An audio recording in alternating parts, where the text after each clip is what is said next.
तो कैसे हैं आप लोग? उम्मीद करता हूँ ठीक होंगे। और आप सबका फिर से एक बार स्वागत है हमारे इस इंस्टीट्यूट में। तो एक बार देख लिए, चेक करिए, ऑडियो वीडियो क्लियर है? सब क्लियर है? 1 मिनट।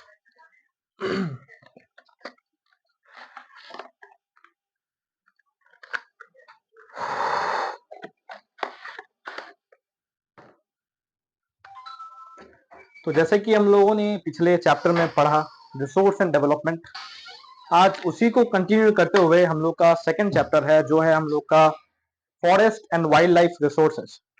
तो आज हम लोग forest and wild life resources शुरू करने वाले हैं। तो आप सबसे मेरी यही गुजारिश है कि आप सब लोग एक पेन और पेपर ले लीजिए और शांति से बैठकर इस वीडियो को देखिए। ठीक है, ज्यादा कुछ नहीं करना पड़ेगा, बहुत ही सिंपल वे में मैं आपको बता दूंगा कि क्या क्या है और इस चैप्टर में हम लोग क्या क्या पढ़ने वाले हैं। ठीक है, तो हम लोग शुरुआत करने वाले हैं हम लोग के सेकंड चैप्टर जो है forest and wild life resources. तो एक बार कंफर्म कर दिया सब? ऑडियो वीडियो क्लियर है ना? सब कंफर्म कर दिया एक बार? अच्छा, तो उम्मीद करता हूँ सब कुछ ठीक ही चल रहा होगा अब तक। और मैंने जो पिछले चैप्टर में आपको बताया कि कैसे रिसोर्सेस से हम लोग डेवलपमेंट के तो और गए, और आज भी कुछ वैसे ही पढ़ेंगे हम लोग कि इस फॉरेस्ट और वाइल्ड लाइफ रिसोर्सेज जो हम लोग के पास अवेलेबल है इंडिया में, उसका किस तरीके से डिप्लेशन हो रहा है और किस तरीके से हम लोग उसको कंजर्व करेंगे। अब आज हम लोग उसी प्रोजेक्ट्स के बारे में पढ़ने वाले हैं। तो बिफोर वी स्टार्ट हम लोग कुछ टर्म्स पढ़ लेते हैं जो हम लोग को जानना बेहद जरूरी है। सबसे पहला है बायोडाइवर्सिटी।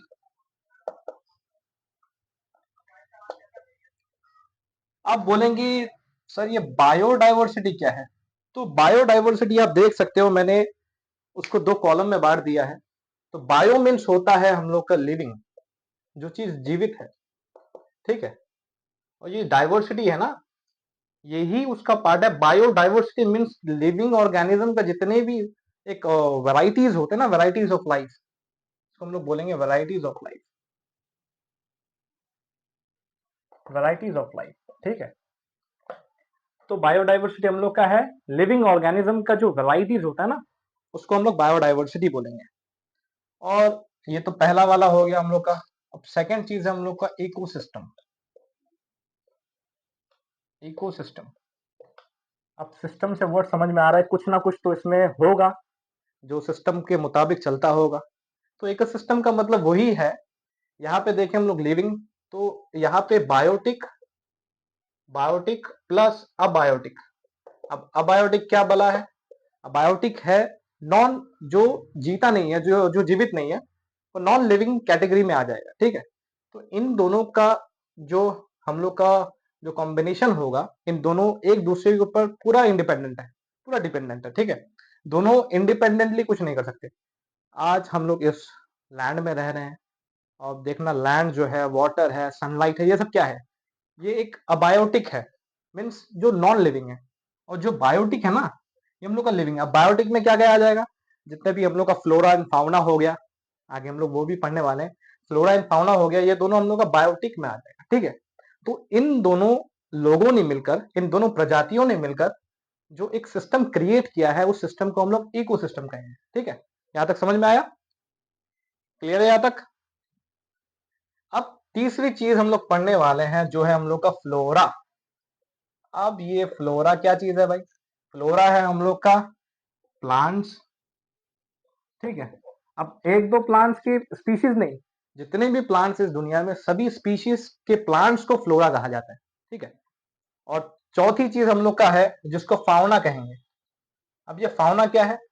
फाउना है एनिमल्स। ये जो एनिमल्स है ना, एनिमल्स के स्पीशीज, मैं स्पीशीज भी लिख देता हूं। जितने भी स्पीशीज है एनिमल्स के, जो इंडिया में नहीं, जो पूरे वर्ल्ड में पाए जाते हैं, अलग अलग तरीके से, अलग अलग तरीके के जो भी एनिमल्स और प्लांट्स के स्पीशीज है, उसको हम लोग फ्लोरा एंड फाउना कहेंगे। यहाँ तक क्लियर है? ये तो हम लोग का ये फाउंडेशन है, समझ लीजिए। इस चैप्टर का यही फाउंडेशन है और इसके मुताबिक ही हम लोग आगे कंटिन्यू करने वाले हैं। तो यहां तक क्लियर हो गया सबका? एक बार देख लीजिए, अगर क्लियर हो गया हो तो मैं इसको रब कर दूं। ठीक है, ठीक है, रब कर देता हूं मैं इसको। अब बोलेंगे सर इतना कुछ तो पता चल गया, बायोडाइवर्सिटी बताया, इकोसिस्टम बताया, फ्लोरा एंड फाउना सब कुछ बता दिया आपने, तो हम इन चीजों का क्या करेंगे? तो हम सबसे पहले मैं करूंगा ये कि हम लोग इसको पढ़ क्यों रहे हैं, क्योंकि इंडिया में ना, जो इंडिया जो है हमारा, जो हमारा प्यारा भारत देश है, उसमें वो ना बहुत ही रिच है। किसमें रिच है? बायोडाइवर्सिटी में बहुत रिच है। इंडियन जो बायोडाइवर्सिटी बहुत ही रिच है। ठीक है, अच्छा, अब क्यों रिच है भाई?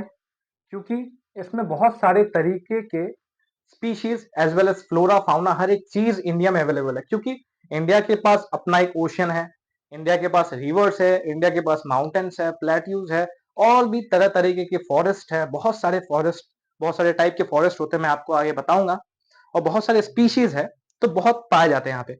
और इंडिया में स्पीशीज तकरीबन, आप बोलेंगे सर, सवाल करेंगे कि कितने टाइप के स्पीशीज है और कितने परसेंट स्पीशीज इंडिया में पाए जाते हैं, तो मैं ये बोलूंगा भाई 8% species, 8% species found in India. अगर इसको हम लोग 8% को डिकोड करें तो ये तकरीबन नंबर्स में हम लोग का कितना आएगा? 1.6 million species, varieties of species, 1.6 million varieties of species are found in India. ठीक है, इतना क्लियर हो? क्लियर है इतना?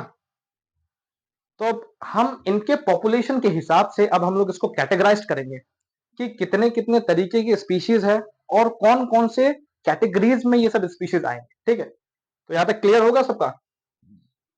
क्यों पढ़ रहे हैं? क्योंकि इंडिया रिच है बायोडाइवर्सिटी में, इंडिया के पास 8% स्पीशीज है पूरे वर्ल्ड का, और उसके बाद 1.6 मिलियन स्पीशीज है। ठीक है, अगर हम लोग इसको नंबर्स में बात करें तो यहां तक मैं रब कर देता हूं।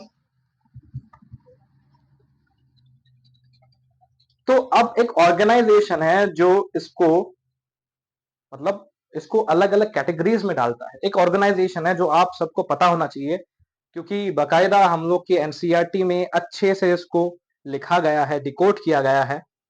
उस उस जो ऑर्गेनाइजेशन है उसका नाम क्या है? IUCN। इसका फुल फॉर्म क्या है? चैट बॉक्स में बताइए सब, इसका फुल फॉर्म क्या है? IUCN बताइए, बताइए, 1 मिनट दे रहा हूं मैं आप लोग को, अच्छे से सोच लीजिए कि क्या है इसका।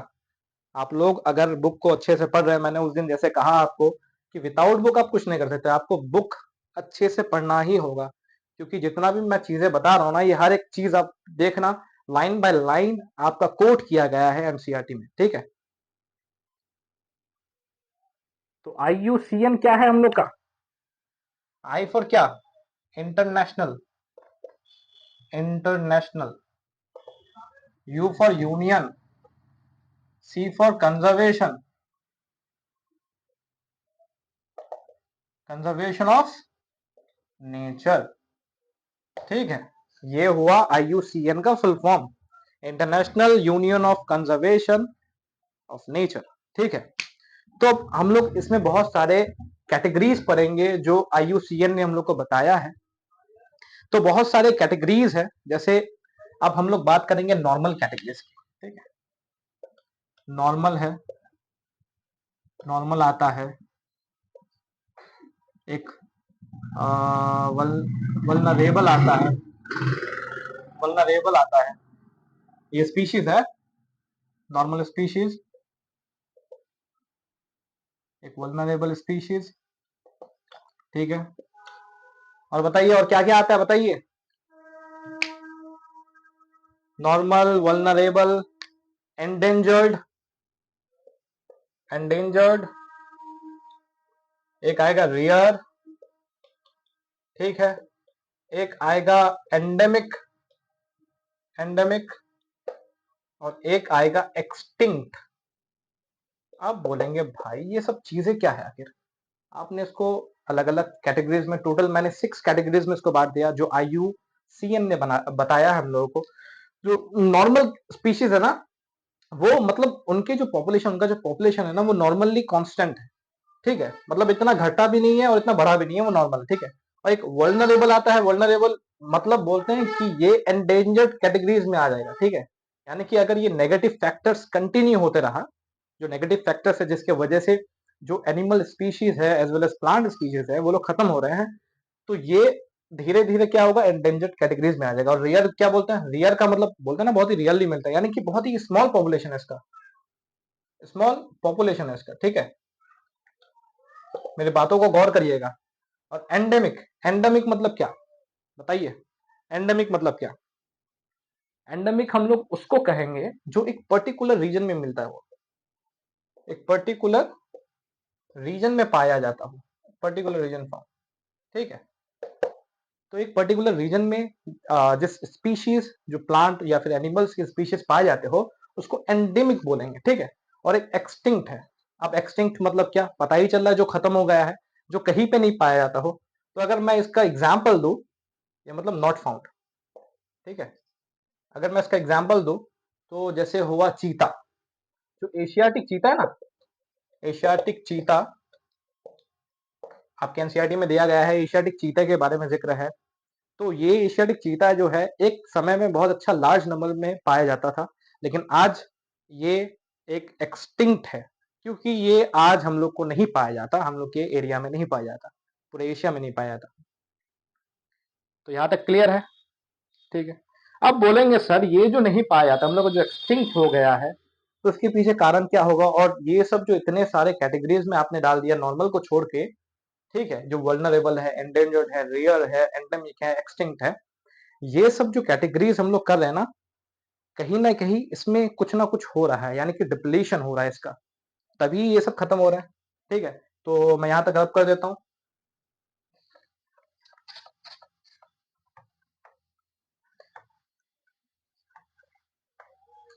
तो आप पूछेंगे कि आखिर क्या वजह रहा होगा इसका, जो डिप्लेशन का क्या वजह रहा होगा, जो हम लोग का जो डिप्लेशन हो रहा है ना, डिप्लेशन जो हो रहा है हम लोग के फ्लोरा एंड फाउना का, आखिर क्या वजह हो रहा होगा? तो सबसे पहले तो वजह यह है, उस दिन भी मैंने एक वजह दिया था आप लोगों को, जो कॉलोनियल पीरियड का दिया था, मैंने बोला था ना, take the reference from colonial period, in the same case also here applied.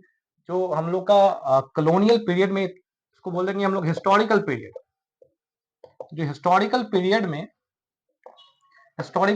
में भी हम लोगों ने देखा कि किस तरीके से डिप्लीट हो रहा था हम लोग का रिसोर्सेस, और यहाँ पे फ्लोरा एंड फाउना का डिप्लीशन हो रहा है। क्यों हो रहा है?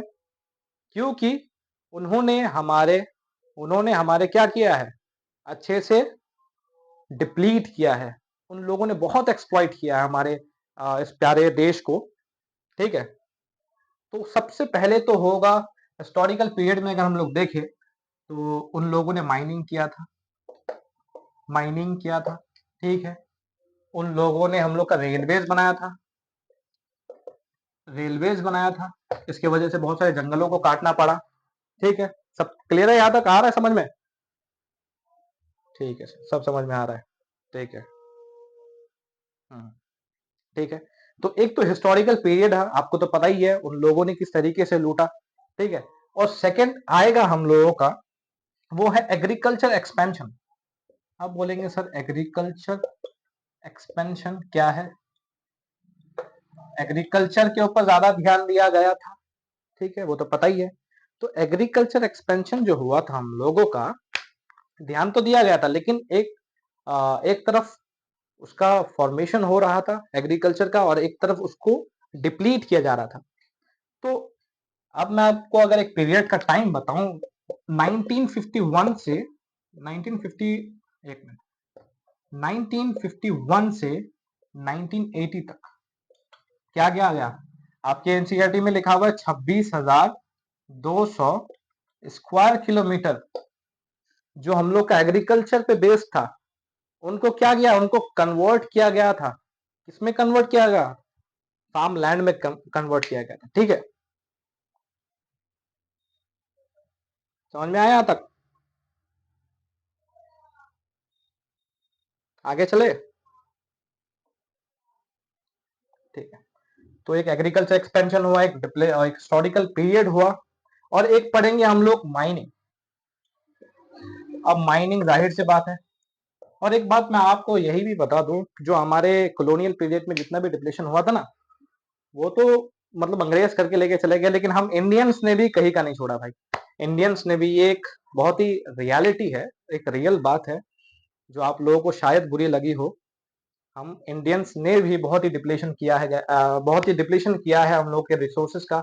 माइनिंग किया हम लोग ने माइनिंग करके, जैसे एक माइनिंग का मुझे याद आ रहा है, जो डोलोमाइट डोलोमाइट माइनिंग था, और ये कहाँ किया गया था? बक्सा, बक्सा टाइगर रिजर्व, ठीक है, टाइगर रिजर्व, बक्सा टाइगर रिजर्व, ये कहाँ पे है? वेस्ट बंगाल में है। तो माइनिंग जब कर रहे तो हम लोग उस लैंड को भी डिग्रेड कर रहे थे, और जहां पे फॉरेस्ट को काट कर वहां पे माइनिंग की जा रही थी, फॉरेस्ट भी खत्म हो गया, हम लोग का फ्लोरा भी खत्म हो रहा था, और हम लोग का जो लैंड था वो भी डिग्रेड हो रहा था, इकोसिस्टम हम लोग का खराब हो रहा था, ठीक है।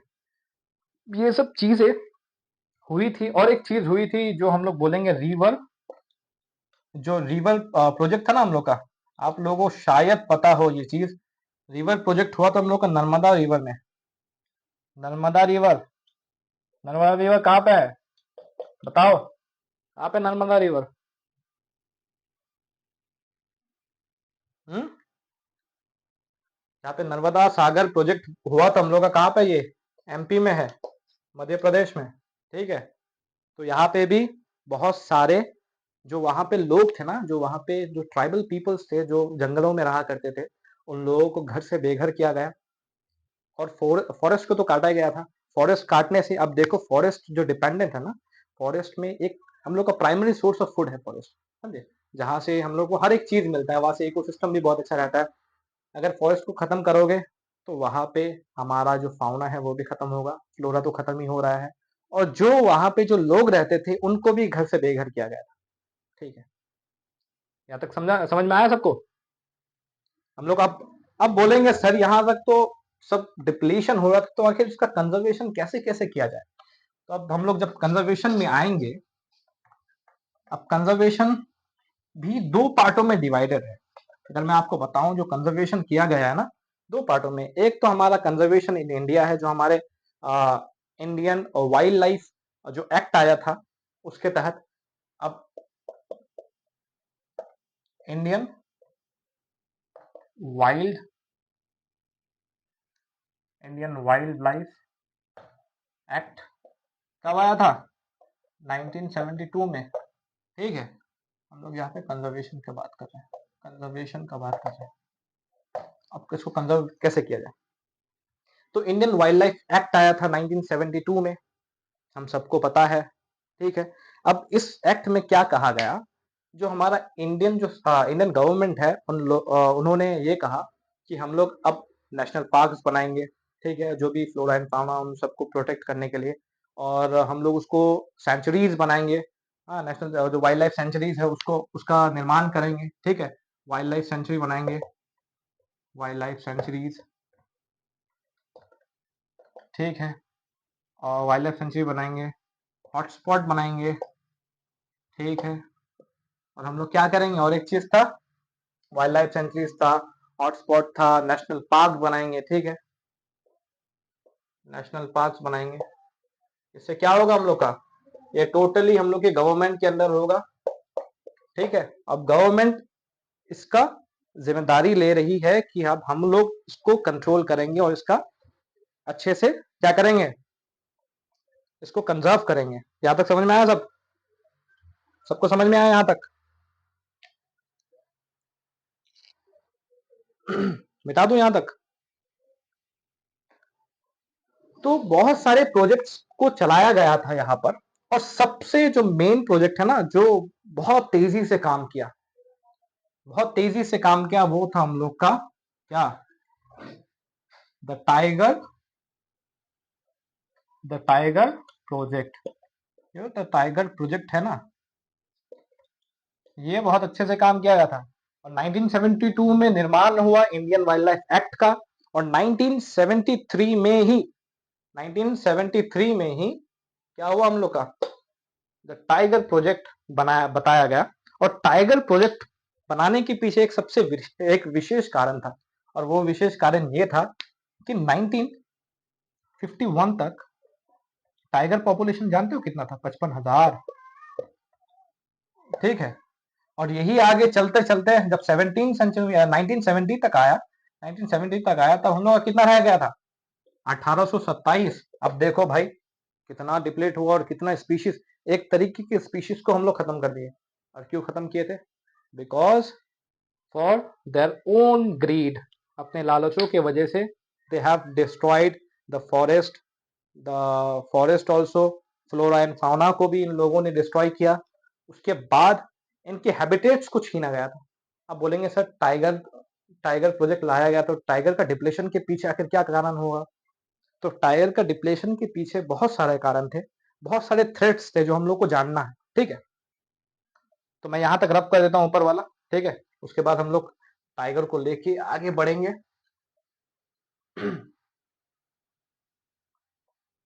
अब यहाँ पे हम लोग का क्या हुआ था, यहाँ पे अब बोलेंगे सर थ्रेट्स क्या क्या था? जो टाइगर था इसका थ्रेट्स क्या था? थ्रेट्स, ये थ्रेट्स क्या क्या था? क्या क्या थ्रेट्स था? क्यों टाइगर का पॉपुलेशन कम हो रहा था? बिकॉज श्रिंकिंग, क्या? हैबिटेट्स छीन लिया हम लोगों ने उनसे, हैबिटेट्स। ठीक है। अब एक बात आप मुझे बताओ, आपने न्यूज़पेपर में अक्सर ये चीज देखा होगा कि कभी टाइगर तुम्हारे मोहल्ले में आ जाता है, कभी टाइगर किसी गांव में घुस जाता है, किसी को घायल कर देता है, या फिर बहुत सारा नुकसान कर देता है। वो क्यों करता है? टाइगर को शौक है आपके इसमें मोहल्ले में आने की, या फिर आपके सड़कों में घूमने का? कोई शौक नहीं उसको। उसका हैबिटेट्स छीन लिए हैं आप लोगों ने। वो जहां पे रहता था, वो जहां पे सुइटेबल था उसके लिए, वो जगह आपने उसको डिस्ट्रॉय कर दिया है, आपने फॉरेस्ट को डिस्ट्रॉय कर दिया है। तो इसलिए आज वो बस उसको खाना चाहिए, कुछ नहीं चाहिए उसको। अगर टाइगर को अपना उसका खाना मिल जाए तो वो आपके मोहल्ले में, आपके सड़कों में, आपके गलियों में नहीं घूमने आएगा वो कहीं पे। उसको अगर उसका जो फूड है, फूड को अगर फुलफिल कर दो तो वो कभी भी शहरों में नहीं आएगा। तो एक ये भी होगा, लैक ऑफ प्रे, वही खाने की दिक्कत। ठीक है। और तीसरी क्या हो सकती है बताओ, अपने अपने हिसाब से बताओ क्या क्या हो सकती है, क्यों खत्म हो सकता है हम लोग का ये टाइगर, और क्यों इतना डिप्लीट हुआ हम लोग का टाइगर, बताओ। हम्म। और हम लोगों ने भी बहुत किया है, जैसे कि हम लोगों ने उनको मार करके उनके स्किन्स को, उनके बोन्स को बेचा है इंटरनेशनल मार्केट्स में। उसको बोलते हैं पोचिंग, पोचिंग बोलते हैं। ठीक है, पोचिंग मतलब उनके स्किन को और उनके बोन्स को, बोन्स जो है ना ये बहुत ही, और स्किन जो है ना ये लाखों करोड़ों में बिकती है टाइगर की। बोन से कुछ ट्रेडिशनल मेडिसिन वगैरह बनाए जाते हैं टाइगर्स के। तो हम लोगों ने अपने ग्रीड के लिए टाइगर को मारा, उनको पोच किया, उनको पोचिंग किया, और उसके बाद उनके स्किन, उसके और उनके बोन्स को बेचा गया इंटरनेशनल मार्केट्स में। और सबसे मेन चीज, ये सब तो थी, लेकिन सबसे मेन चीज जानते हो क्या हुआ? Increasing human population, increasing human population. ये ह्यूमन पॉपुलेशन बढ़ने के वजह से ही इतना कुछ हुआ, क्योंकि इन ह्यूमन बींग्स ने ही फ्लोरा एंड फाउना को डिप्लीट किया है। ठीक है, यहां तक सबको समझ में आया? अच्छा अच्छा बताओ। तो हम लोग कुछ अब इसके बारे में हम लोग और भी एक चीज पढ़ने वाले हैं, जो इंडिया में कितने सारे टाइगर रिजर्व्स बनाए गए हैं, जो मेजर टाइगर रिजर्व्स है ना, हम लोग उसको पढ़ेंगे। Major tiger reserves in India. ठीक है, major tiger reserves in India. India में कितने सारे टाइप के टाइगर रिजर्व्स हैं? तो सबसे पहला मैं लिखूंगा यहां पर, जो है हम लोग का Jim Corbett national park, national park. ठीक है, जिम कॉर्बेट है। ये जिम कॉर्बेट कहाँ पे है? उत्तराखंड में, यूके में है। कहाँ पे? यूके में। अब यूके यूनाइटेड किंगडम नहीं भाई, यूके मतलब उत्तराखंड, ठीक है। और एक है हमारा मानस। ये मानस कहाँ पे है? ये मानस कहाँ पे? हम लोग का असम में, ठीक है। और कहाँ कहाँ पे है बताइए, सब लोग चैट में बताइए, कहाँ कहाँ पे टाइगर रिजर्व बनाया गया? चलो ठीक है, एक और भी आ गया यार, पेरियार। ठीक है, वेरी गुड। पेरियार, पेरियार कहाँ पे है?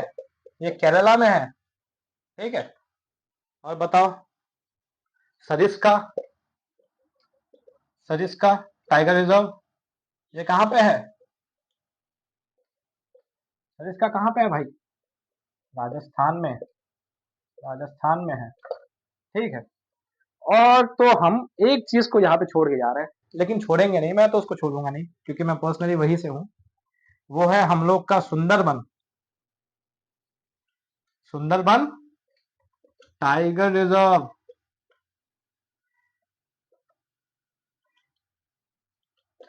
सुंदरबन कहाँ पे है? WB, वेस्ट बंगाल में, ठीक है। अब सुंदरबन के बारे में और एक चीज फैक्ट है जो आपको जाननी जरूरी है। जो हमारा नेशनल एनिमल है ना, नेशनल एनिमल क्या है? जिसको बोला जाता है रॉयल बंगाल टाइगर। क्या बोला जाता है? Royal Bengal tiger. ये हम लोग का क्या है? नेशनल एनिमल है। इसको नोट कर लीजिएगा और इसको अच्छे से याद कर लीजिएगा, ठीक है, भूलिएगा नहीं। यहां तक आ गए, टाइगर रिजर्व्स को देखा, ठीक है। अब तो ये हम लोग का नाम क्या, टाइगर्स को बचाने के लिए, समझो कि हमारे फाउना को बचाने के लिए हम लोगों ने ये सब प्रोजेक्ट्स बनाया, ये सब टाइगर रिजर्व्स बनाया, नेशनल पार्क्स, सेंचुरीज, उसके बाद फिर वाइल्ड लाइफ सेंचुरीज बनाया, फिर हॉटस्पॉट बनाया। फिर अब लोग हम अब बात करेंगे हमारे फ्लोरा के ऊपर, ठीक है, यानी कि फॉरेस्ट के ऊपर बात करेंगे। तो फॉरेस्ट, आप देखिएगा कि फॉरेस्ट कितने टाइप्स के होते हैं। आप कहीं पे देखिएगा कि 12 किलोमीटर का भी एक फॉरेस्ट है, कुछ एकड़ों में फैला है, कभी देखिएगा कुछ किलोमीटर्स में फैला हुआ है, कुछ हेक्टर्स में फैला हुआ रहता है। कुछ ऐसे भी फॉरेस्ट मिलेंगे जो चंद हेक्टर्स में है, कुछ ऐसे भी मिलेंगे जो बहुत सारे हेक्टर्स में फैला हुआ है, ठीक है। आज हम लोग उसी के बारे में डिस्कस करने वाले हैं अभी।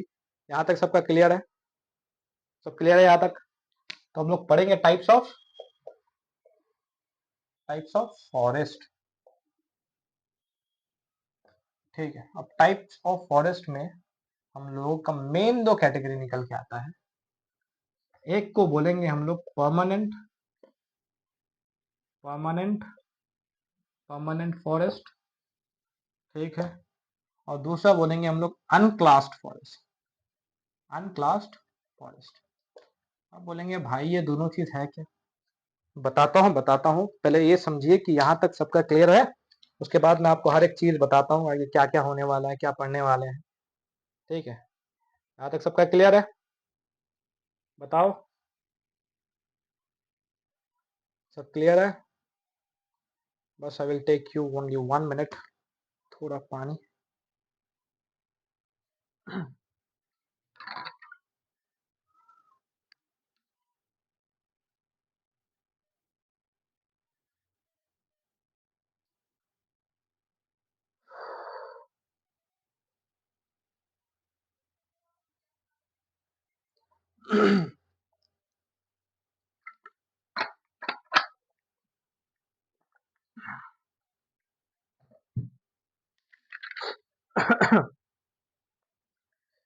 तो हम लोग अब स्टार्ट करने वाले हैं हम लोग का टाइप्स ऑफ फॉरेस्ट में। तो ये जो परमानेंट फॉरेस्ट है ना, इसके बारे में एक फैक्ट आप जान लीजिए कि ये इंडिया में जितना भी फॉरेस्ट है, 50% से मोर, उससे ज्यादा फॉरेस्ट अंडर, किसके अंडर में आता है? परमानेंट फॉरेस्ट के अंदर में आता है, ठीक है। और ये परमानेंट फॉरेस्ट है ना, ये भी फर्दर दो टाइप में क्लासिफाइड हुआ है। एक को बोलेंगे हम लोग, एक को बोलेंगे हम लोग को रिजर्व्ड, ठीक है। और दूसरा बोलेंगे हम लोग प्रोटेक्टेड, प्रोटेक्टेड फॉरेस्ट। ये दोनों फॉरेस्ट है ना, ये दोनों क्लासिफाइड और दोनों अलग क्यों किया गया है, इसके पीछे का कारण भी बताते हैं, टेंशन मत लीजिए, सब होगा। ठीक है, यहाँ तक समझ में आया? जो रिजर्व फॉरेस्ट है ना हम लोग का, ये रिजर्व फॉरेस्ट यहाँ पे कौन ओन करता है? गवर्नमेंट, पूरे तरीके से गवर्नमेंट। ठीक है, और इस गवर्नमेंट जो यहाँ पे जो गवर्नमेंट ओन करता है इस रिजर्व फॉरेस्ट को, किसके लिए बनाया गया है? टिम्बर के लिए, टिम्बर प्रोडक्शन के लिए, टिम्बर प्रोडक्शन। अब टिम्बर क्या है सर? टिम्बर हम लोग का है, टिम्बर बोलेंगे हम लोग जो वुड होता है ना हम लोग का, लकड़ी, तो इस खास प्रकार के लकड़ी को, लकड़ी का प्रोडक्शन के लिए हम लोगों ने इसको रिजर्व के कैटेगरीज में डाला है। ठीक है, और इसको कौन ओन करता है? गवर्नमेंट। इसको कौन ओन करता है? गवर्नमेंट। ठीक है, और यहाँ पे कोई भी ह्यूमन एक्टिविटीज इन्वॉल्व नहीं होगा। ठीक है, यहाँ पे कोई भी ह्यूमन नॉट अलाउड, डायरेक्टली लिख देता हूँ, नॉट अलाउड। यहाँ पे कोई ह्यूमन का इन्वॉल्वमेंट नहीं होगा, कोई भी ह्यूमन इसमें अलाउड नहीं होंगे, क्योंकि ये बहुत ही वैल्यूएबल फॉरेस्ट है हम लोग के लिए, ये बहुत ही वैल्यूएबल फॉरेस्ट है। ठीक है, क्योंकि यही चीज जो है हम लोग का 40% से ज्यादा कवर करती है रिजर्व फॉरेस्ट हम लोग का। ठीक है, और उसके बाद आप बोलेंगे सर ये कहाँ कहाँ पाया जाता है, तो मैं जैसे ही आपको बताऊं, ये पाया जाता है हम लोग का JNK में, जम्मू कश्मीर में, और पाया जाएगा आंध्र प्रदेश में, सॉरी आंध्र प्रदेश नहीं, अरुणाचल प्रदेश भी बोलेंगे उसको। ठीक है, और उसको बोलेंगे हिमाचल प्रदेश में, हिमाचल। और हिमाचल प्रदेश का नाम लिखा हुआ नहीं है आपके एनसीईआरटी में, लेकिन तभी भी है ये, अभी रिसेंट टाइम में ये आया है। ठीक है, उत्तराखंड में मिलेगा आपको, उत्तराखंड में मिलेगा, यूके में। आपको साउथ की तरफ जाओ तो केरला में मिलेगा। ठीक है, तमिलनाडु में मिलेगा। उसके बाद अगर यहाँ पे ईस्ट की तरफ अगर आप आए तो ईस्ट की तरफ आपको मिलेगा हम लोग का वेस्ट बंगाल। साउथ में और एक है जिसको महाराष्ट्र बोलते हैं, हाँ, महाराष्ट्र में ही। ठीक है, तो ये सब चीजें और रिजर्व फॉरेस्ट में आती है, और यही सब जितने भी स्टेट्स मैंने बताया, यही सब स्टेट्स में रिजर्व फॉरेस्ट सबसे ज्यादा पाया जाता है। ठीक है, अब हम लोग पढ़ेंगे जो प्रोटेक्टेड फॉरेस्ट है, ये क्या है सर? प्रोटेक्टेड फॉरेस्ट क्या है, क्या समझते हैं प्रोटेक्टेड से? एक जमाने में जो बिहार और यूपी जो पार्ट है ना, Bihar UP as well as थोड़ा वेस्ट बंगाल भी ले लीजिए, वहां पे ना रिजर्व फॉरेस्ट पहले बहुत पाया, प्रोटेक्टेड फॉरेस्ट बहुत पाया जाता था। इसको प्रोटेक्टेड की कैटेगरी में इसलिए डाला गया है क्योंकि यहाँ ना बहुत ही डिप्लेशन होने वाला था। ठीक है, फर्दर डिप्लेशन को प्रिवेंट करने के लिए हम लोगों ने इसको प्रोटेक्टेड की कैटेगरी में डाला है। ठीक है, 1/3 ऑफ द टोटल फॉरेस्ट कितना कवर करता है? 1/3, अप्रोक्स 33% कवर करता है हम लोग का फॉरेस्ट। ठीक है, कहाँ पाया था? बिहार, हरियाणा, पंजाब और हिमाचल प्रदेश भी इसमें आ जाएगा। ठीक है, और कहाँ कहाँ? उड़ीसा, राजस्थान, बहुत सारे जगहों में हम लोग का प्रोटेक्टेड फॉरेस्ट पाया जाता है। अब आ जाएंगे हम लोग अनक्लास में, जो भाई जितने भी फॉरेस्ट हम लोग का बच गया वो सब अब अनक्लास्ड फॉरेस्ट में आ जाएगा। अनक्लास्ड फॉरेस्ट में आने के बाद अनक्लास में क्या क्या आएगा? यहाँ पे देखिएगा आप, डायरेक्टली कंट्रोल किसका है? गवर्नमेंट का। और यहाँ पे गवर्नमेंट का भी होगा, एज वेल एज कोई भी इंडिविजुअल भी ओन कर सकता है, इंडिविजुअल भी। ठीक है, और ये जो आपको छोटे छोटे फॉरेस्ट मिलेंगे ना, ये सब अनक्लास्ड में ही आते हैं ज्यादातर। और अनक्लास्ड आप बोलेंगे सर कहाँ कहाँ पाया जाता है, तो सबसे पहले है गुजरात। गुजरात गुजरात में सबसे ज्यादा पाया जाता है, और नॉर्थ ईस्ट है ना, सेवन सिस्टर। ठीक है, नॉर्थ ईस्ट में सबसे ज्यादा पाया जाता है यही, क्योंकि वहां पे ना उन जो ट्राइबल पीपल रहते हैं, ट्राइबल पीपल ना बहुत ही कंजर्व करते हैं उसको। विदाउट ट्राइबल पीपल के फ्लोरा को बचाना, फाउना को बचाना इम्पॉसिबल है, क्योंकि they know better than the government. जो वहां पे नेटिव पीपल है ना, वो लोग बहुत अच्छे से जानते हैं कि how we have to protect our nature. ठीक है, तो यहाँ तो हम लोग का बात हो गया गवर्नमेंट का, जो गवर्नमेंट ने इसको क्लासिफाइड किया था और गवर्नमेंट ने इसको बांटा था परमानेंट को दो पार्ट में, रिजर्व फॉरेस्ट, प्रोटेक्टेड फॉरेस्ट में, और अनक्लास्ड फॉरेस्ट में बांटा। ठीक है, यहां तक पता चला। उसके बाद अब यहाँ पे कोई कम्युनिटी का, जो कम्युनिटी एंड कंजर्वेशन है ना, एक टॉपिक है आपके इसमें। अब यहाँ पे ये तो इंडियन सरकार के द्वारा ये सबको कैरेक्टराइज किया गया था, और लेकिन अब हम लोग देखेंगे कि कम्युनिटी का इसमें क्या रोल है, और कम्युनिटी ने, जो हमारा कम्युनिटी है, जो आम लोग है ना इंडिया में, जो ट्राइबल पीपल है खास करके, उन लोगों ने कैसे इसको प्रिजर्व किया और कैसे इसको कंजर्व किया, अब हम लोग वो देखेंगे। ठीक है, तो ये कोई नई बात नहीं है कि इंडिया में ट्राइबल पीपल्स जो है ये वो लोग कंजर्व करते हैं। ये लोग बहुत ही ट्रेडिशनल वे है, और बहुत ही ट्रेडिशनल, बहुत जमाने से they are protecting their nature, बहुत जमाने से वो लोग करते आ रहे हैं। और ये तो हम लोग के इंडियन सरकार ने 1972 में ये सोचा कि नहीं, डिप्लीट हो रहा है, हम लोग को बचाना पड़ेगा। लेकिन जो हमारा कम्युनिटी है ना, वो शुरुआत से ही इसको बचाते आ रहा है। और इवन बहुत सारे ऐसे ट्राइबल पीपल्स हैं जो अपने कुछ एनिमल्स को, कुछ प्लांट्स के स्पीशीज को वो लोग भगवान का ये देते हैं, रूप देते हैं। ठीक है, तो हम लोग उसको पढ़ेंगे आगे, जो सेक्रेट ग्रुप्स वाला टॉपिक होगा। ठीक है, तो यहाँ तक सबको समझ में आया? सब समझ में आया? ठीक है, जो मैंने आपको बताया था ना सरिस्का टाइगर रिजर्व, हाँ, सरिस्का टाइगर रिजर्व बताया था ना मैंने आपको, वो भी किसमें आएगा? कम्युनिटी एंड कंजर्वेशन में आएगा। ठीक है, जो सरिस्का टाइगर रिजर्व है ना, अब हम लोग कम्युनिटी कम्युनिटी एंड कंजर्वेशन पढ़ने वाले हैं। कम्युनिटी ने उसको कैसे कंजर्व किया। ठीक है, तो सबसे अच्छा एग्जाम्पल मैं लेता हूँ, दो तीन एग्जाम्पल है वैसे। एक हुआ Sariska tiger reserve, Sariska tiger reserve. इसमें क्या हुआ था भाई? इसमें हुआ था हम लोगों का जो वहाँ के जो नेटिव पीपल है ना, जो राजस्थान के लोग, सरिस्का टाइगर रिजर्व कहाँ पे? राजस्थान में है, राजस्थान। तो वहाँ के नेटिव लोगों ने इसको प्रिजर्व किया। कैसे प्रिजर्व किया कि वहाँ के जो वहाँ पे माइनिंग होने वाली थी, ठीक है, तो वो लोग माइनिंग के अगेंस्ट लड़े। उन लोगों ने बोला कि नहीं, ये हम लोग का नाम क्या, बहुत ही प्यारा जंगल है और यहाँ पे बहुत सारे फ्लोरा फाउना है, अगर आप इसको फर्दर माइनिंग के प्रोसेस अगर वही कंटिन्यू करते रहे तो ये फर्दर डिप्लीट हो जाएगा। ठीक है, तो वो लोग उसके अगेंस्ट लड़े। उसके बाद इसको फाइनली जो गवर्नमेंट है, उन्होंने इसको टाइगर रिजर्व का कैटेगरीज में भी डाल दिया। ठीक है, तो सर इसका टाइगर रिजर्व है हम लोग का राजस्थान में। ठीक है, यहाँ पे कोई भी, जब शुरुआत में जब लड़े थे ना, यहाँ पे कोई भी गवर्नमेंट का सपोर्ट नहीं था। उन विलेजर्स ने खुद घर से बाहर निकल के अपने एनवायरमेंट का प्रोटेक्शन किया। ठीक है, सेकेंड आता है अलवर डिस्ट्रिक्ट। ये भी जो है ना हम लोग का अलवर डिस्ट्रिक्ट। अलवर डिस्ट्रिक्ट कहाँ पे है? ये भी भाई सब राजस्थान में है भाई। राजस्थान वाले बहुत खतरनाक होते हैं। ठीक है, राजस्थान वाले बहुत खतरनाक होते हैं। तो राजस्थान वालों ने फिर क्या किया, यहाँ पे भी एक, ये नाम क्या, यहाँ पे भी एक फॉरेस्ट था।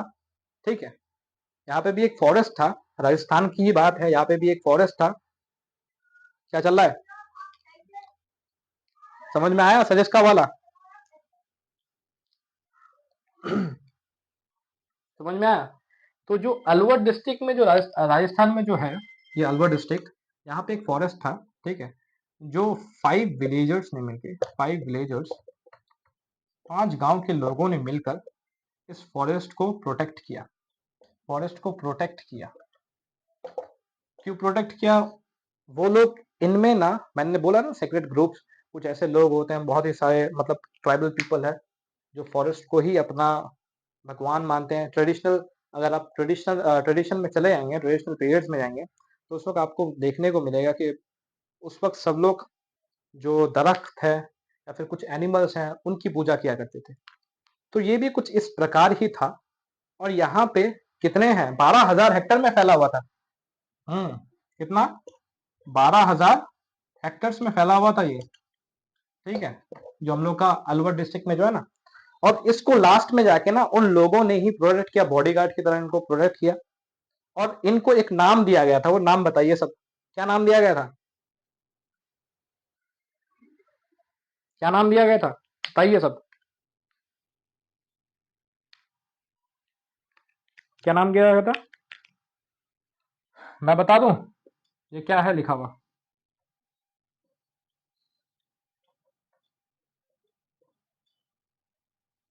भैरव देव। इसके बाद क्या था?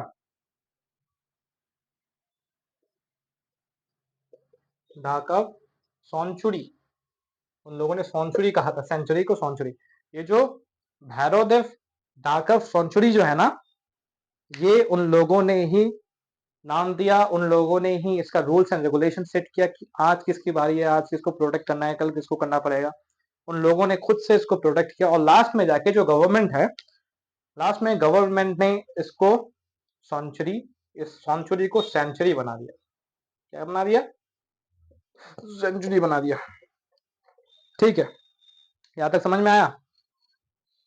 ठीक है, ये तो कोई नई बात नहीं है, ये सब तो लोगों ने किया है। ठीक है, और बहुत सारे ऐसे मूवमेंट भी है जो आपके यहां तक मैं रफ कर देता हूं। ठीक है, बहुत सारे ऐसे लोग हैं और बहुत सारा ऐसा मूवमेंट है जो आपके एनसीईआरटीज में दिया गया है।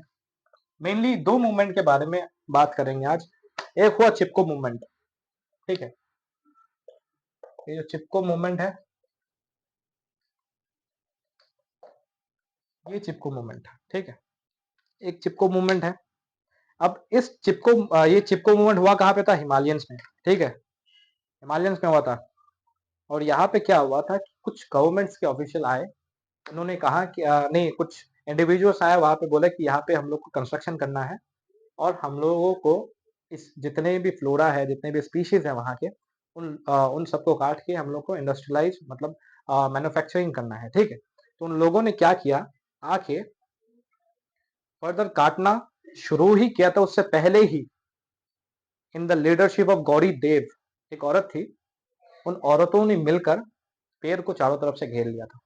ठीक है, घेरने के बाद बोले कि नहीं, अगर आपको काटना है तो सबसे पहले हम लोगों को काटना पड़ेगा, उसके बाद हम अपने पेड़ को काटने देंगे। ठीक है, तो उन लोगों ने बहुत ही प्रोटेस्ट किया और क्योंकि डिफोरेस्टेशन के अगेंस्ट था। ठीक है, उन लोगों ने प्रोटेक्ट किया और लास्ट में फाइनली जाके ये प्रोटेस्ट, ये जो मूवमेंट है वो सक्सेसफुल रहा और वहां पे कोई फर्दर डिप्लेशन नहीं हुआ। ठीक है, और वहां पे एक स्पीशीज पाई जाती है, एक इंडिविजुअल स्पीशीज है। ये आपका होमवर्क रहेगा। आप बताइए कौन सा स्पीशीज है? एक इंडिजीनियस स्पीशीज है, इंडिजीनियस स्पीशीज। अब इंडिजीनियस का मतलब क्या होता है बताइए? इंडिजीनियस का मतलब वो होता है कोई भी एक पर्टिकुलर रीजन में कोई भी एक खास प्रकार की जो एक वैरायटी ऑफ फ्लोरा पाई जाती है, उसको हम लोग इंडिजीनियस कहते हैं। ठीक है, तो कौन सा था वो आप बताइएगा। ठीक है, ये आपका होमवर्क रहेगा। और सेकंड था, मैं यहां पे लिख देता हूं, किसने लीड किया था? गौरी देव। गौरी देव ने इसको लीड किया था। ठीक है, और सेकंड हम लोग का आता है बीज बचाओ आंदोलन। बीज बचाओ आंदोलन, ये जो है ना आंदोलन, ये भी सेम प्लेस में हुआ था भाई, उत्तराखंड में हुआ था। ये उत्तराखंड में हुआ था। कब हुआ था? In the late 1918 century, 1980s में, लेट 1980s में हुआ था। इसमें क्या क्या था आप शब्द से ही पहचान लोगे, बीज बचाओ आंदोलन है। यानी कि कुछ जो ट्रेडिशनल बीचेस हैं, जो सीड्स हैं, उनको प्रोटेक्ट करने के लिए। ठीक है, यहाँ पे एक आदमी था, उन्होंने इसको लीड किया था। क्या नाम था उनका? उनका नाम था विजय जौधारी। विजय जौधारी, ये जो भाई साहब थे, ये हमारे बहुत ही रिस्पेक्टेड ऑनरेबल बोलेंगे इसको हम, क्योंकि इन्होंने बीच को, जो ट्रेडिशनल बीच है, इन्होंने कहा कि अगर हम लोग इसको प्रोटेक्ट नहीं करेंगे तो ये आगे आने वाले वक्त में ये कहीं ना कहीं एक्सटिंक्ट के कैटेगरीज में आ जाए, एक्सटिंक्ट ना हो जाए। इसलिए इन्होंने बीज बचाओ आंदोलन शुरू किया, जिसको सेव सीड्स मूवमेंट भी कहा जाता है। क्या कहा जाता है? Save seed movement. ठीक है, बोर्ड में मत देखिएगा क्योंकि राइटिंग बहुत ही खराब है मेरी। ठीक है, यहाँ तक समझ में आया? कहाँ पे हुआ था? उत्तराखंड में हुआ था। आपको अगर और भी डेप्थ में पूछे कौन सा डिस्ट्रिक्ट में हुआ था, तहरी डिस्ट्रिक्ट में हुआ था। कौन से रिवर में हुआ था? हैनवाल रिवर में हुआ था। ठीक है, यहाँ तक सब क्लियर? सब क्लियर है यहाँ तक? हाँ, सब क्लियर है, सब क्लियर है यहाँ तक। ठीक है, अब मैंने आपको जैसे कि कहा कि कुछ ऐसे क्रॉप्स है, कुछ ऐसे स्पीशीज है फ्लोरा के, ठीक है, कुछ ऐसे स्पीशीज है जिनको बहुत सारे tribal peoples as well as Hindus वो लोग पूछते हैं और वो लोग उनकी पूजा करते हैं, ठीक है। ऐसे फ्लोरा की स्पीशीज भी हैं, फौना की स्पीशीज भी हैं। तो सेक्रेट, मैं यहाँ पे लिख देता हूँ, सेक्रेट ग्रुप्स, ठीक, सेक्रेट ग्रुप्स कुछ ऐसे। अब ये बताइए आप क्या क्या देखते हैं, किन किन चीजों की पूजा होती है, बताइए। एक एक रीजन है जिसको छोटा नागपुर कहते हैं, क्या कहते हैं उसको, छोटा नागपुर। छोटा नागपुर प्लेट्यू भी है, छोटा नागपुर, ठीक है। ये छोटा नागपुर है ना, यहाँ पे दो ट्राइबल लोग रहते हैं, दो ट्राइबल है, एक हुआ संथाल्स और दूसरा हुआ मुंडास। क्या क्या है, संथाल, संथाल्स जैसे एसटीज है, और एक हुआ मुंडास। ये दो ट्राइबल पीपल्स है जो दो फ्लोरा की स्पीशीज को पूछते हैं।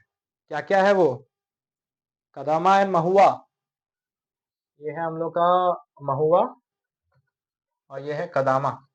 ये दो स्पीशीज हैं जिनकी ये पूजा करते हैं, ठीक है।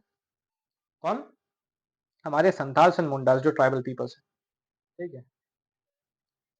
और Orissa as well as Bihar में भी आपने देखा होगा, जो बिहार के बच्चे होंगे, ज्यादातर बिहार के बच्चे ही इस वीडियो को देख रहे होंगे आई थिंक, जो हमारे उड़ीसा में, उड़ीसा एंड बिहार में, उड़ीसा एंड बिहार में एक और स्पीशीज की पूजा की जाती है जिसको इमली का पेड़ बोलते हैं, इमली। और इमली को इंग्लिश में क्या बोलते हैं, बताइए क्या बोलते हैं, क्या बोलते हैं इंग्लिश में, क्या लिख रहा हूं मैं, एमेराइड, ठीक है, ये बोलते हैं उसको। और भी कुछ ये तो हमारी जो हमारे ट्राइबल पीपल्स थे, ये तो ट्राइबल पीपल्स की बात हो रही थी, ठीक है। और कुछ ऐसे भी लोग हैं जो ट्राइबल पीपल्स के कैटेगरीज में नहीं आते, जो हमारे हिंदूज है ना, हिंदूज भी कुछ स्पीशीज की पूजा करते हैं। जैसे हुआ पीपल का पेड़, पीपल हुआ, बनियान, बनियान ट्री यानी कि बरगद का पेड़, और एक बहुत ही अच्छी आती है, क्या बोलते हैं उसको, बनाना का पेड़ भी, हाँ, बनाना, बनाना, ये सब की पूजा करते हैं। ये तो हमारा हो गया फ्लोरा का, फ्लोरा का स्पीशीज है, ठीक है। और फाउना में भी दो चीज है,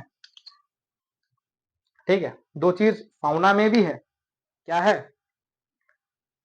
क्या है बताइए। एक तो देखेंगे आप जिसको ब्लैक बक कहते हैं ना, ब्लैक बक, इसको चिंकारा भी कहते हैं, चिंकारा। इनकी पूजा कौन सी कम्युनिटी करती है, वो बिश्नोई कम्युनिटी। बिश्नोई तो इसको बहुत ही प्रोटेक्ट करती है भाई, ब्लैक बक को, ठीक है। इसके अगेंस्ट बहुत सारे केसेस भी हुए हैं, ठीक है, तो वो बहुत एडवांस लेवल की बात है, बाद में बात करेंगे उसके। और एक हुआ, और भी बहुत सारे हैं, जैसे कि लंगूर्स हुए, लंगूर्स, ठीक है। और लंगूर्स हुए, उसके बाद और भी एक था मैकाक्यूस, हाँ, मैकाक्यूस, ये भी एक टाइप के शक्ल तो इनका बंदरों की तरह होता है सेम, ठीक है, उनकी स्पीशीज है ये। तो लंगूर्स और मैकाक्यूस, जिनका मुंह, जो फेस होता है वो ब्लैक होता है ना, फेस ब्लैक होता है इनका, ठीक है। और ये होता है पिंक, समझ जाइएगा, ठीक है। तो ये कुछ प्रकार से हम लोगों ने इसको कैटेगराइज किया, और कैसे डिप्लीट हो रहा था, उसके बाद कैसे कम्युनिटीज और कंजर्वेशन कम्युनिटीज ने कंजर्वेशन किया, उसको प्रोटेक्ट किया बहुत अच्छे तरीके से, अपने फ्लोरा एंड फाना को बचाया। और जहाँ तक रहा सवाल, हमारे इंडियन गवर्नमेंट ने भी 1972 में इंडियन वाइल्ड लाइफ एक्ट लाकर उन्होंने सेंचुरीज, नेशनल पार्क, हॉटस्पॉट बनाया। उसके बाद जाकर ये सब चीजें जो आज हमको दिख रही है ना, नहीं तो ये सब मतलब एक्सटिंक्ट हो जाते हैं, बहुत ही एंडेंजर्ड कैटेगरीज में आ जाते हैं। वो तो अभी भी है, लेकिन कुछ कुछ ऐसे भी स्पीशीज है जो अगर हम लोग प्रोटेक्ट ना करते तो शायद से खत्म हो जाता। हम लोगों ने तो बस सिर्फ टाइगर की बात की, बहुत सारे ऐसे भी प्रोजेक्ट्स हैं जो चलाए गए थे, लेकिन अच्छा ही काम हुआ, लेकिन जितना प्रोग्रेस टाइगर में हुआ ना, टाइगर प्रोजेक्ट में जितना प्रोग्रेस हुआ वो किसी प्रोजेक्ट में नहीं हुआ। जैसे कि हॉर्न डायनासोर्स का भी हुआ था, और एक स्टैग बोलते हैं और उसको हंगोल कहते हैं शायद कश्मीर में, वो भी एक हुआ। उसके बाद क्रोकोडाइल्स का हुआ था। हाँ, क्रोकोडाइल्स का जिक्र है। 3 टाइप के क्रोकोडाइल्स हैं, एक जो फ्रेश वाटर में रहते हैं, एक सी वाटर में, और जिसको एशिया में घड़ियाल कहा जाता है। ठीक है। इंडियन एलिफेंट्स का बात हुआ था। एशियन एशियाटिक लायंस का बात हुआ था। जो एशियाटिक लायंस है ना, ये एक एज वेल एशिया में लायन और जो टाइगर है, ये दोनों नेपाल और इंडिया में ना बहुत ही पाए जाते हैं। ठीक है, नेपाल और इंडिया में, खास करके बंगाल में बहुत ज्यादा पाए जाते थे। ठीक है। ब्लैक बक का हुआ था, इंडियन बस्टर्ड का हुआ था, बहुत सारी चीजें जिनके जिनके ऊपर सरकार ने सोचा, क्योंकि क्योंकि उनको प्रोटेक्शन की जरूरत थी, इसलिए उनको कंजर्व करने के लिए नेशनल पार्क बनाया था। ठीक है।